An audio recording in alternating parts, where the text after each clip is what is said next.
مالک رحمہ اللہ نے بیان کیا، ان سے نافع نے اور ان سے عبداللہ بن عمر رضی اللہ عنہ نے کہ رسول اللہ صلی اللہ علیہ وسلم نے فرمایا، ایک عورت کو عذاب ایک بلی کی وجہ سے ہوا جسے اس نے اتنی دیر تک باندھے رکھا تھا کہ وہ بھوک کی وجہ سے مر گئی، اور وہ عورت اسی وجہ سے دوزخ میں داخل ہوئی۔ نبی کریم صلی اللہ علیہ وسلم نے فرمایا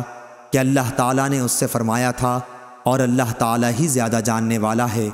کہ جب تو نے اس بلی کو باندھے رکھا اس وقت تک نہ تو نے اسے کچھ کھلایا نہ پلایا، اور نہ چھوڑا کہ وہ زمین کے کیڑے مکوڑے ہی کھا کر اپنا پیٹ بھر لیتی۔